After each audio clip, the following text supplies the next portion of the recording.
السلام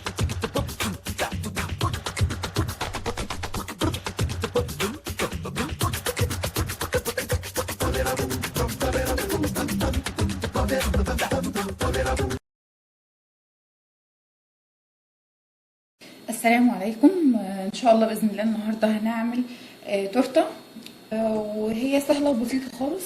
اول حاجه في الخطوات بتاعتنا احنا بنشغل الفرن على درجه حراره 180، وهيكون الشبكه بتاعتنا في الوسط.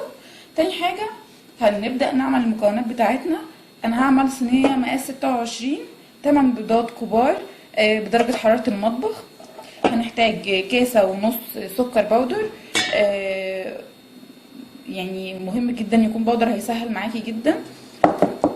كاسة وربع دقيق منخول متعدد الاستخدامات، معلقة كبيرة محسن كيك، ولو ما عندكيش محسن كيك ممكن تستخدمي معلقة بيكنج باودر. وهنا هنحتاج معلقة كبيرة فانيليا، معلقة صغيرة خل، وطبعا بولتين، هنحتاج بولتين عشان الفصل للبيض. تمام.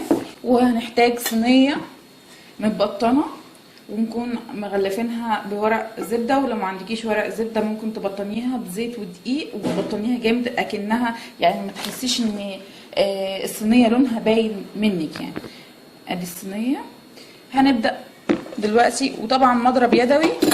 المضرب اللي هو المضرب الكهربائي يعني هيديكي المارنج حلو جدا، ما بيبقاش زي ما بتعمليها على الايد ولا انك تعمليها في الخلاط. احنا هنفصل الصفار عن البياض.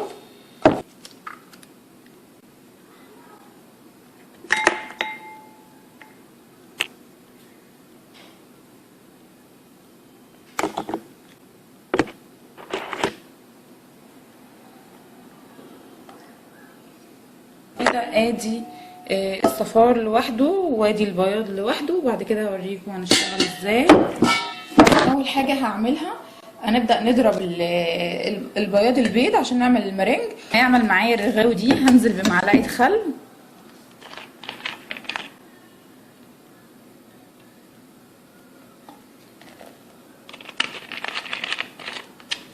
بعد كده ابدا اشتغل تاني. بعد كده بقى هبدا انزل بنص كميه السكر البودر. هنحط نص هنا ونص في الصفار البيض، بس هننزل على دفعات، مش هننزل مره واحده. ادي شويه كده. هنا خلاص خلصنا المارينج وعمل لنا العلامه دي، اذا خلاص خلصنا. طبعا اهم حاجه واحنا بنضرب المارينج او اي حاجه للكيكه بنعمل في اتجاه واحد، ما بنعملش في اتجاهين. ودلوقتي هنبتدي نضرب البياض. ضربت اول دقيقتين، وبعد كده نزلت برضو بسرعه واطيه الاول، وبعد كده نزلت بمعلقه كبيره بالفانيليا، وهنزل بنص كميه السكر، وبعد كده هنزل احط النص التاني وهوريكم دلوقتي. هنا خلاص ضربت الصفار لحد ما بقى كريمي. تمام. هننقله في بولة اوسع.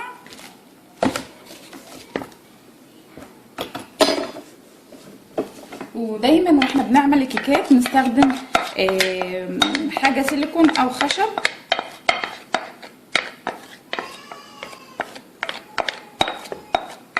تمام.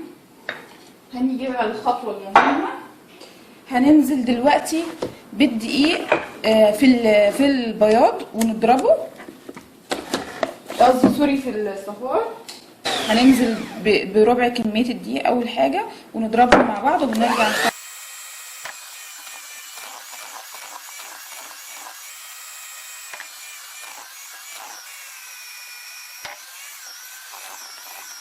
هننزل هنا في المعلقة الأخيرة بمحسن الكيك مع باقي الدقيق ونقلبهم كويس مع بعض. وننزل هنبتدي هنا ان شاء الله ننزل بالمرنج معلقة معلقة كده اهي.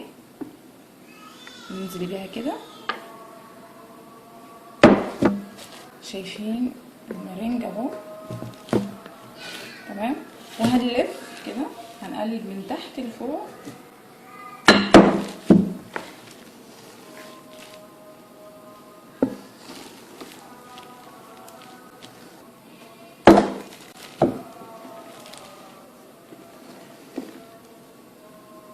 ندمجهم كويس قوي مع بعض بس بشويش عشان خاطر الهواء ما يطلعش معانا.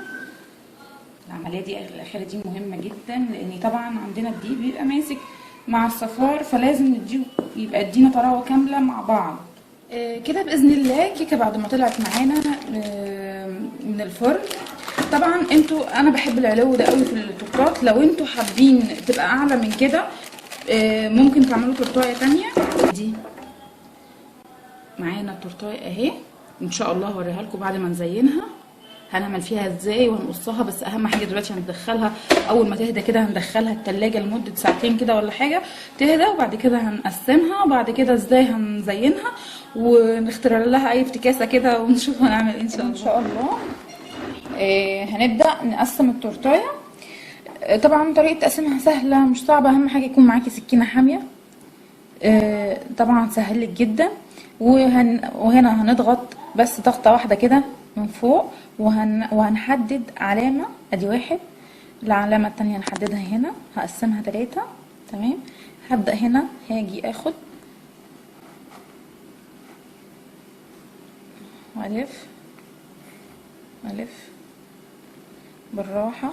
طبعا انا مبرداها، لو ضغطت عليها مش هيبقى فيه مشكله خالص، لكن لو هي مش بارده هتنزل معايا حتى لو هي هشه.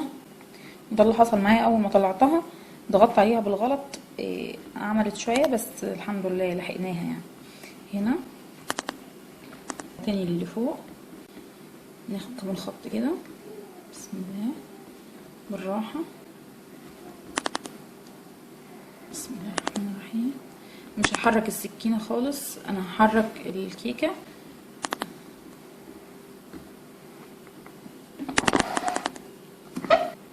طبعا دي بتسهل لي خالص اللي بتدور دي. كده خلاص قسمناها ل3 متساويين اهم. بعد كده هنشوف عمليه الحشو هنحشيها ازاي. دلوقتي انا ما عنديش قاعده للتورتايه، ومهم جدا ان يبقى في قاعده. ادي التورته احنا قسمناها طبعا ل3 اهم، احنا هنشيلها عشان نعمل القاعده. هجيب دي وهجيب قلم واجيب اي كرتونه عندي عاديه هقطعها.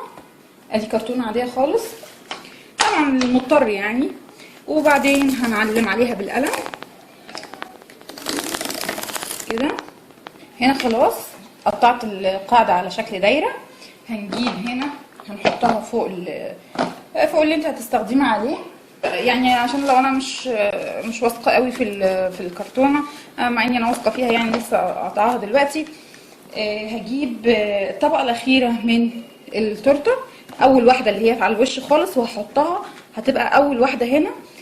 طبعا هنا انا عملت معلقتين عسل في نص كوبايه ميه ودوبتهم كويس جدا اهو مع بعض.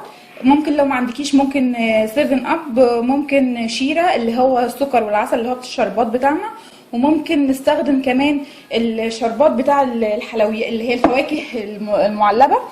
هنيجي هنرش هنا كده بالشكل ده خفيف، مش عايزين يعني ايه، بس تساعدنا انها تبقى طريه.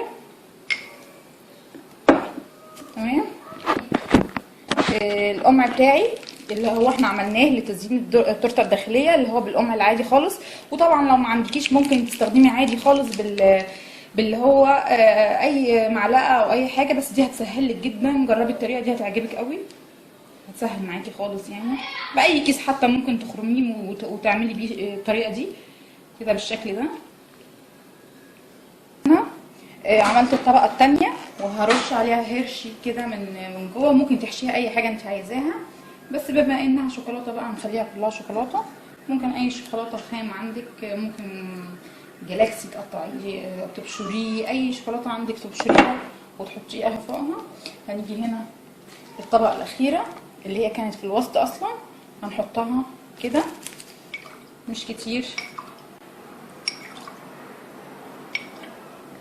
هي بتحتاج مننا نص كيلو كريم شانتيه مع كوبايه ونص حليب بارد جدا او ميه، او كوب من كريم شانتيه اللي هو الفريش كريم اللي هو الفريش اللي هو السايل. وممكن نحتاج برضو وكاسه وربع تقريبا حليب. انتي افضلي اعملي حطي بشويش لحد ما تبقى معاكي تقيله ومش سايبه. طول ما انتي بتضربي هيبان لك يعني. انا برضو مش الموضوع مش مستاهل، مش محتاج يعني. هنا هبدا احط. طبعا انا عملت كاسه اللي هو الغلاف الخارجي، عملت كاسه كريم شانتيه اللي هو البودر مع واحد بودر وكريم شانتيه ونص كوب حليب، وعملتهم مع بعض. سوري. وهبدا كده بالعمليه دي اغلف التورتيه من بره، وبعد ما اخلص هحطها في التلاجة شويه نص ساعه كده تجمد معايا الكريمه، وبعد كده هبدا اشتغل عليها تاني كده. خلاص بعد ما حطيناها في التلاجة، طبعا انا كنت حاطه الكريم شانتيه بتاعي، وهبدا اعمل الورده. هنبدا من اول تحت وهنضغط كويس. هبدا اعمل الورده بتاعتي بالشكل ده. تمام. ان شاء الله دلوقتي هعمل جناش للتورتايه، وهو عباره عن كاسه وربع شوكولاته هيرشي او اي شوكولاته خام اللي انتوا بتحبوه عادي. هناخد كاسه كريمه خفق، هنقلبهم كويس مع بعض كده. هحتاج باقي الشوكولاته، شايفين بالشكل ده. طبعا انا هحطها في الميكرويف من 20 ثانيه، وبعد كده هخرجها، وبعد كده ممكن ادخلها تاني 20 ثانيه لحد ما الشوكولاته تسيح معايا خالص. اللي ما عندهاش ميكرويف هتستخدم ان شاء الله حمام مائي. هتسخن ميه وتحط يعني يكون اكبر من البوله بتاعتها، وتحط جواها البوله تسيح معاها. وهحتاج 100 جرام زبده. تمام. دلوقتي اول شيء هنروح نعملها في الميكرويف وارجع لكم تاني. فل معايا يعني. اذا دلوقتي خدت مننا 110 ثانيه في الميكرويف اهي. طبعا كل ما بتقل الكميه كل ما مع الوقت بيقل يعني. انا عامله كميه. احسن حاجه انك تختبري كل شويه دلوقتي هننزل على طول بالزبده كده ونقلب. ما ننزلش بيها مره واحده. طبعا الجناش ده بتستخدميه في الحشوات، في اي حاجه انتي حباها، في التورتات، في البيتيفورات، في اي حاجه يعني. هنا انا سويتها كلها وعملت فوق بالشكل دون بشكل دائري عشان اسوي مبقاش فيه حاجه عندي فراغ مش معبياه. وجبت الجناش اللي احنا كنا عاملينه ومجهزينه من بدري اللي هو بتاع الشوكولاته، وهبدا اسويه هنا بالشكل ده. هجيب البسكوت، وطبعا حاجه زي دي لازم تعمل قبلها بيوم، ما ينفعش خالص في نفس اليوم، لازم تحط في الثلاجه مده طويله. وادي البسكوت بتاعنا. طبعا هو موجود في اي مكان في السوبر ماركت. وهعمل بالشكل ده.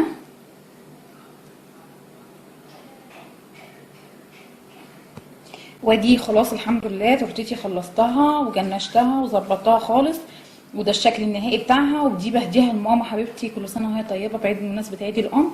وطبعا بهديها لكل صحباتي وكل المامهات. وصراحه هي معموله لصاحبتي جايه بالسلامه، سلوى، ربنا يخليها لنا وحمد لله على سلامتها. وان شاء الله باذن الله تجربوها وتعجبكم. وان شاء الله باذن الله لو اي حد عملها يوريني تطبيقه، وممكن يديها لي واوريها للبنات على البيج بتاعنا مطبخ من الافاده والاستفاده على الفيسبوك او ابداعات ندى. وتفضلوا، يا رب تعجبكم ان شاء الله.